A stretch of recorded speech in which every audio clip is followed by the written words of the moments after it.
ஒரே ஒரு 5 லிட்டர் இதய மந்த்ரா கடல் எண்ணெய் பேக் ஒரு மாசம் முழுசுக்கும் அத்தனை சமையல முடிச்சு விடலாம். இதய மந்த்ரா. அன்பார்ந்த திருச்சிராப்பள்ளி ஊடக சகோதரர்களே, உங்கள் அனைவருக்கும் என்னுடைய அன்பு கலந்த வணக்கத்தை தெரிவித்துக் கொண்டு, இன்றைக்கு இந்திய இராணுவத்தில் பணிபுரிந்த முன்னாள் இராணுவ வீரர்களுக்காக அவர்களிடத்திலே சென்று அவர்களுடைய பென்ஷன் சம்பந்தமான குறைகளை தீர்ப்பதற்காக இந்தியாவில் கிட்டத்தட்ட 206வது இந்த அவுட்ரீச் ப்ரோக்ராம், அதாவது கிரீவன்சஸ்க்கான கூட்டம். இது வந்து 206. நம்ம தமிழ்நாட்டில் இது வந்து 52வது மாநாடு.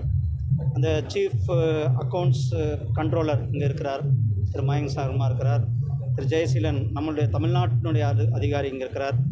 கிட்டத்தட்ட இது ஒரு மிகப்பெரிய இராணுவ வீரர்கள், நாட்டிற்காக பாடுபட்டவங்க, அவர்களுடைய கிரீவன்சஸை அவர்களிடத்திலே சென்று அவர்களுக்கு தீர்த்து வைக்கும் விதமாக ஒரு முகாம் கூட 5 வேன் தமிழ்நாடு முழுவதும் போக இருக்கிறது.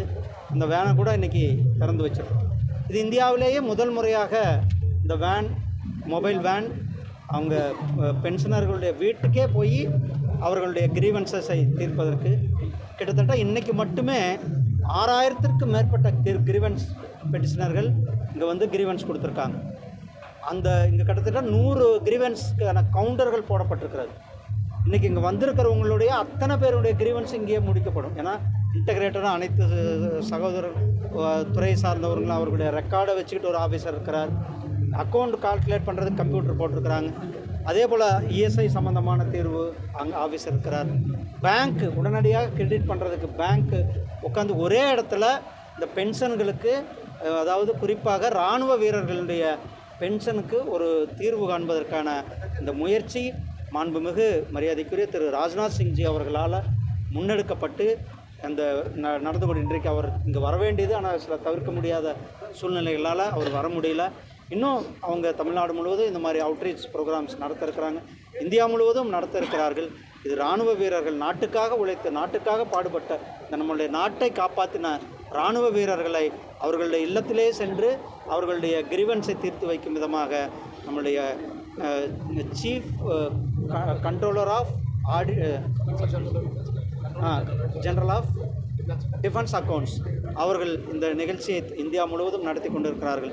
அவர்களுக்கு என்னுடைய மனமார்ந்த வாழ்த்துக்களையும் பாராட்டுக்களையும் தெரிவித்துக் கொள்வேன். இன்றைக்கி மட்டுமே கிட்டத்தட்ட 1 கோடி ரூபாய்க்கான 1.5 கோடி ரூபாய்க்கான பென்ஷனை இங்கேயே கொடுத்துருக்கிறது. இன்னும் இந்த கவுண்டரில் முடிக்கப்படும் என்பதை உங்களிடத்தில் தெரிவித்துக் கொள்வேன்.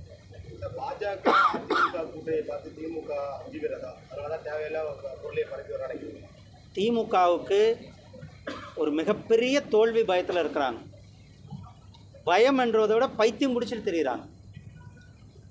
ஏன்னா அண்ணன் மரியாதைக்குரிய திரு எடப்பாடி பழனிசாமி அவர்கள் நம்மளுடைய மாண்புமிகு உள்துறை அமைச்சர் திரு அமித்ஷாஜி அவர்களை டெல்லியில் வந்து சந்திக்கும் பொழுது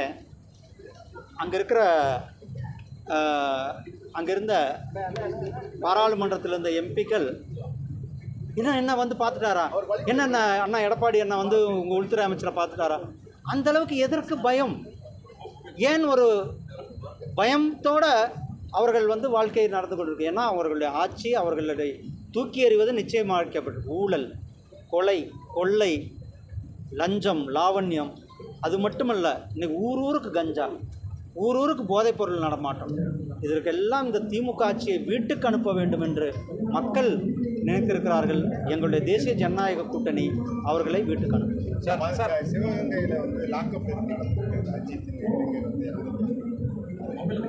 காவல்துறையை தன் வசம் வைத்திருக்கிற முதலமைச்சர் அவர்கள் கடந்த 4 ஆண்டுகளாக செயல்படாததன் விளைவு இன்றைக்கு காவல்துறையில் லாக்அப் மரணத்தில் வந்து நின்று கொண்டிருக்கிறது. காவல்துறைக்கு போக பயமாக இருக்கிறது. காவல் நிலையத்துக்கு போகிறதுக்கே இன்றைக்கி மக்களுக்கு பயமாக இருக்கிறது. இது ஒரு 2-3 நாளைக்கு முன்னாடி திருத்தணி பக்கத்தில் ஒரு கர்ப்பிணி பெண் சகோதரி கம்ப்ளைண்ட் கொடுக்க போன சகோதரி தாக்கப்பட்ட சம்பவத்தை நம்ம பார்த்தோம். இப்போ காவல் நிலையத்துக்கே மக்கள் போவதற்கு ஒரு பயமான சூழ்நிலையை உருவாக்கிறார். நம்ம காவல் நிலையம் போயிட்டு கம்ப்ளைண்ட் கொடுத்துட்டு உயிரோடு வருவோமா முடியாதா என்ற சூழ்நிலையை இன்றைக்கு தமிழக காவல்துறை இருக்கிறது. தமிழக காவல்துறையினுடைய அமைச்சராக இருப்பவர் திரு ஸ்டாலின் அவர்கள் செயல்படாத ஒரு அமைச்சராக இருப்பதன் விளைவு இன்றைக்கு மக்கள் அனுபவித்துக் கொண்டிருக்கிறார். ஏஆர் ரஹ்மான் உங்களை சந்திச்சுக்காரு 1 மணி நேரம். ஏற்கனவே மீனா அவர்கள் சந்தித்தாங்க. இப்படி தொடர்ந்து வந்து சினிமா நட்சத்திரம் சந்திக்கிறாங்க. ஆனால் ஏஆர் ரஹ்மான் அண்ணனை பொறுத்தளவுக்கு நேற்றைக்கு அவரோட வந்து ஒரு மிகப்பெரிய ஒரு ஸ்டூடியோ, உலக அளவில் ஒரு ஸ்டூடியோ போட்டிருக்காங்க. மிகப்பெரிய டெக்னாலஜி, அந்த அவருடைய ஸ்டூடியோவில் ஒரு டெக்னாலஜி ஸ்டூடியோ இருக்குது. அந்த ஸ்டூடியோவை பார்க்க வேண்டிய ஒரு ஐஎன்பி அமைச்சர் என்ற முறையில் நான் அவரை சந்திக்கிறோம். அதே போல் ஐஎன்பி அமைச்சர் என்ற முறையில் சினிமா துறையில் பலவேறு சகோதர சகோதரிகளை நாம் சந்திக்கிறோம். அவர்கள் பல பேர் கட்சியில் இணைந்து பணியாற்றி கொண்டிருக்கார். சரத்குமார் அண்ணன் வந்து தன்னுடைய கட்சியே இணைத்துவிட்டு பாரதிய ஜனதா கட்சி கலைத்துவிட்டு பாரதிய ஜனதா கட்சியில் இணைந்து செயல்பட்டு கொண்டிருக்கிறார்கள். சகோதரி குஷ்பு அவர்கள் நான் தலைவராக இருக்கும்பொழுது தான் அவங்க வீட்டுக்கு போய் பேசி அவங்கள நான் கட்சியில் இணைத்திருக்கிறேன். சகோதரி மீனா அவர்களை சொல்லுறீங்க, அவர்கள் கட்சிக்கு வந்தால் வரவேற்கத்தக்கது. நம்மளுடைய பாரதிய ஜனதா கட்சியினுடைய வளர்ச்சியினுடைய வேகம் மக்களால் ஈர்க்கப்பட்டிருக்கிறது. அனைத்து தரப்பு மக்களும் கட்சியை விரும்புகிறார்கள். அதனால் இன்றைக்கு கட்சிக்கு அனைத்து தரப்பு மக்களும் வந்து அதிமுக தலைமையில் தான் கூட்டணி 2026 எடப்பாடி ஆமாண்ணா. இது அமித்ஷா ஏன் எனக்கு ஒரு விஷயம் உங்களுக்கு புரியல. ஒரு நிமிஷம் இருங்கண்ணா. இதில் ஏன் உங்களுக்கு எல்லாருக்கும் ஒரு இவ்வளவு ஒரு என்ன சொல்கிறது ஆர்வம் அல்லது ஆர்வ கோளாறா இல்லை திமுகவால் ஒரு அஜெண்டா ஃபிக்ஸ் பண்ணுற அந்த அஜெண்டாவை நிறைவேற்றும் விதமாக நாம் இருக்கிறோம். ஏன்னா நானும் உங்கள் துறை சார்ந்த அமைச்சர் தான். அதனால் அந்த திமுகவினுடைய அஜெண்டாவை நிறைவேற்றுகிறீர்களா என்பது எனக்கு தெரியல. நம்மளுடைய மாண்புமிகு உள்துறை அமைச்சர் அவர்கள் மிக தெளிவாக சொல்லியிருக்கிறார்கள். இங்கேயே சொன்னோம், தமிழ்நாட்டை பொறுத்தளவுக்கு அண்ணா திராவிட முன்னேற்ற கழகத்தினுடைய தலைமையில் எங்களுடைய தேசிய ஜனநாயக கூட்டணி இயங்கும் என்பதை தெளிவாக சொல்லிட்டு தான் போயிருக்கிறார். ரெண்டாவது, எங்களுடைய உள்துறை அமைச்சர் மரியாதைக்குரிய அண்ணன் திரு எடப்பாடி பழனிசாமி அவர்கள் இணைந்து இன்னும் பேசி பல விஷயங்களை வந்து தீர்ப்பார்கள்.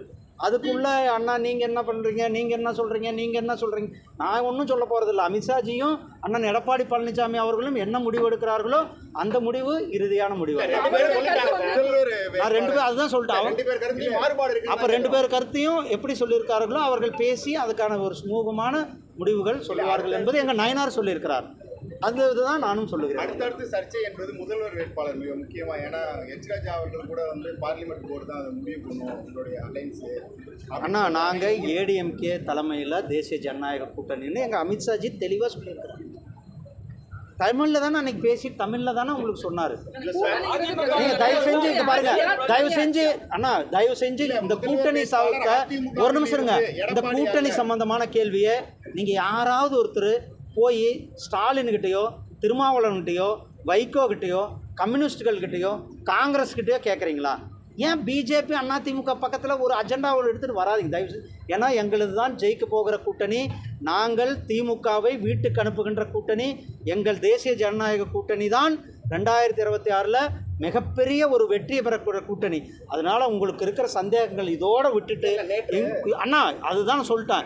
இந்த சந்தேகத்தை இதோடு விட்டுட்டு தேசிய ஜனநாயக கூட்டணி எங்களுடைய கூட்டணி. அதிமுக பாரதிய ஜனதா கட்சி இன்னும் எங்கள் கூட்டணிக்கு யார் வர இருக்கிறாங்களோ அனைத்தும் சேர்ந்து எங்களுடைய கூட்டணி மிகப்பெரிய ஒரு வெற்றியை பெறும். இதுக்கு மேலே இன்னும் வந்து இதுக்கு மேலே 1ஆம் கிளாஸ் பையனுக்கு தான் போய் கிளாஸ் எடுக்க முடியும். தயவு செஞ்சு நீங்கள் கிளாஸ் எடுக்க வைக்காதீங்க. தேசிய ஜனநாயக கூட்டணியோடைய முதல்வர் வேட்பாளர் எடப்பாடி பழனிசாமியா இல்லை வேறு ஒருவரா? ஆனால் அது வந்து எங்களுடைய கட்சியினுடைய இன்னைக்கு தலைவர் யாருன்னு சொல்லியாச்சு. தேசிய ஜனநாயக கூட்டணி கட்சியினுடைய தலைவர் யார் எடப்பாடி பழனிசாமின்னு சொல்லியாச்சு. அது அவங்களுடைய பாடு, அது அவங்க பார்த்துக்க போகிறாங்க. இதில் நான் ஏன் தலைவர்னு நீங்கள் ஏன் தலைவர்? நீங்கள் போய் ஸ்டாலின்கிட்ட முதலமைச்சர் நீங்கள் தானே உங்கள் பையனா அல்லது வேற யார் துரைமுருகனான்னு கேட்க முடியுமா? இல்லை ஸ்டாலின் இல்லையே, இன்னும் கூட்டணி வச்சுன்னு திருமாவளவன் சொல்லிட்டு இருக்காருல்ல, சொல்கிறாரா இல்லையா? இருங்க, கம்யூனிஸ்ட் என்ன சொல்கிறாங்க, இந்த ஆட்சி மேலே எங்களுக்கு வந்து நம்பிக்கை இல்லை, இந்த ஆட்சி செயல்படல அப்படின்னு கம்யூனிஸ்ட் சொல்கிறாங்கல்ல. கம்யூனிஸ்ட்காரங்கிட்ட போய் கேட்குறீங்களா? அண்ணா தயவு செஞ்சு நான் எல்லா மீடியாக்காரங்களும் சொல்கிறேன், நாங்கள் ஜெயிக்கின்ற கூட்டணி, இந்த கூட்டணிக்குள்ளே யாரு கூட குழப்பத்தை ஏற்படுத்த முடியாது. அது சன் டிவியாக இருந்தாலும் சரி, கலைஞர் டிவியாக இருந்தாலும் சரி. ஆனால் எங்கேருந்து வரல, நாங்கள் ஒற்றுமையாக இருக்கிறோம். எங்கள் கூட்டணி மிக பலமான கூட்டணியாக இருக்கிறது. எங்கள் கூட்டணி ஜெயிக்கின்ற கூட்டணி. நீங்கள் கூட்டணி விட்டு வெளில வந்து வேற கேள்விகள் கேளுங்க.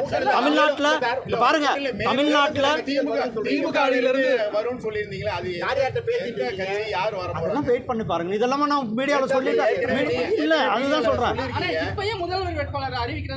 ஏன்னா இதுதான் நான் என்ன போய் உங்ககிட்ட சொல்லிட்டு போய், அண்ணா நான் இன்னைக்கு போய் திருமாவளவன்கிட்ட பேச போகிறேன், அண்ணா நான் இன்னைக்கு போய் வைகோ கிட்ட பேச போகிறேன், அண்ணா இன்னைக்கு போய் நான் கம்யூனிஸ்ட் கிட்ட பேச போகிறேன் சொல்லிட்டானா பேச முடியும்? அண்ணா எவ்வளோ பேர் கூட்டணிகள் விஷயங்கள் அதெல்லாம் வந்து பேசுவார்கள்.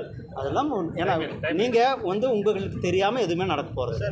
ஒரு நிமிஷம் இருப்பா, உங்களுக்கு தெரியாமல் எதுவும் நடக்க போகிறதில்ல. எல்லாமே உங்களுக்கு தெரிஞ்சு தான் நடக்க போகிறது. நேரம் இருக்கிறது, காலம் இருக்கிறது. இன்னும் நாங்கள் வந்து ப்ரொக்ரெசிவாக வெற்றி கூட்டணியாக இருந்து கொண்டு இருக்கிறது. இன்னும் நாங்கள் சேர்ந்து கூட்டங்கள் நடத்த வேண்டி இருக்கிறது. எல்லாம் ஏன் இவ்வளவு என்ன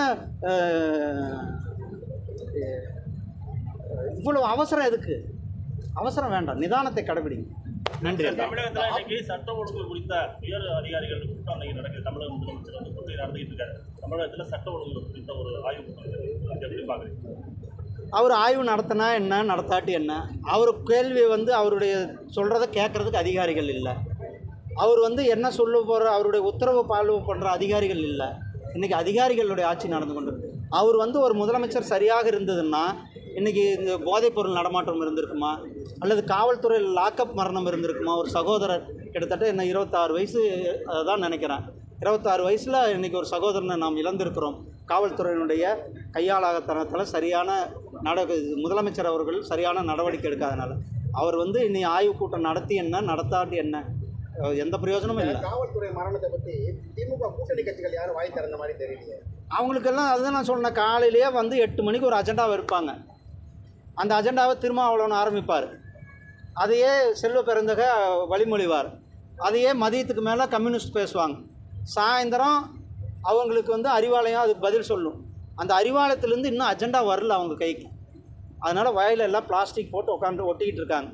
அவங்களுக்கு எப்போ அஜெண்டா வரும்னா, பாரதிய ஜனதா கட்சி பற்றியோ அல்லது எங்களை பற்றியோ ஏதாவது பேசுறதுக்கான அந்த அஜெண்டா வந்தால் காலையில் 8 மணிக்கு தயாராகிடுவார். ஆனால் தமிழ்நாட்டில் ஒரு கொலை நடக்கிறது, அல்லது ஒரு கொள்ளை நடக்கிறது, அல்லது பட்டியலின மக்கள் பாதிக்கப்படுகிறார்கள், அல்லது ஒரு சகோதரன் லாக்கப்பில் இறந்து போயிருக்கிறார் அஜித் என்ற இதை பற்றியெல்லாம் அவர்களுக்கு கவலை கிடையாது. அவர்கள் வந்து கூட்டணிக்காக தமிழக மக்களினுடைய நலனை அடகு வைத்து விட்டு இருக்கிறார். சார், இந்த ஆப்ரேஷன் சிந்தூரில் பார்டர் செக்யூரிட்டி ஃபோர்ஸுடைய பங்களிப்பு மிகப்பெரிய அளவில் இருக்குது. பட் ஆனால் சிஏபிஎஃப் கீழே அவங்க 2004க்கு அப்புறம் யாருக்குமே பென்ஷன் தமிழ்நாட்டில் உட்பட பல இடங்களில் இல்லை. இப்போ டிஃபென்ஸில் வேலை பார்க்கக்கூடிய பலருக்கு வந்து நம்ம கிரீவன்ஸ் அட்ரஸ் பண்ணிட்டு இருக்க நேரத்தில் நேஷனல் லெவலில் ஏன் அவங்களுக்கு வந்து நம்ம பென்ஷன் அப்படிங்கிற ஒரு விஷயத்தையே வந்து நம்ம கிட்டத்தட்ட 11வது வருஷம் ஆட்சியில் இருக்கோம். அப்படி இருக்கிற சூழலில் ஏன் அதை பற்றி கன்சிடரே பண்ணல? இந்த ஸ்டேட் கவர்மெண்ட்டை ரிட்டையர் ஆகி பல பேர் வந்தாலும் அவங்களுக்கு வேலை வாய்ப்புகள் கிடைக்கிறது கிடையாது. அவங்களுமே வந்து தொடர்ந்து வந்து பல நக்சல் ஆப்ரேஷன்ஸில் பார்டரை காக்குறாங்க. அசாம் ரைஃபிள்ஸ் இருக்காங்க. அவங்களுக்குலாம் என்ன நிரந்தரமான தீர்வு? எல்லாருக்குமே அரசாங்கத்தில் பென்ஷன் ஸ்கீம் நடைமுறைப்படுத்தி கொண்டு இருக்கிறோம். நம்முடைய அரசாங்கம் அனைவருடைய நலனையும் கவனத்தில் வைத்திருக்கிறோம். அதற்கான பல திட்டங்கள் நாம் இதுக்கு முன்னாடி ஒரே ரேங்க் ஒரே பென்ஷன் இல்லாமல் இருந்தது. இராணுவ வீரர்கள் பல ஆண்டுகள் கேட்டாங்க. நம்மளுடைய பிரதமர் அவர்கள் வந்து தான் அந்த திட்டத்தையே நிறைவேற்றியிருக்கிறார்.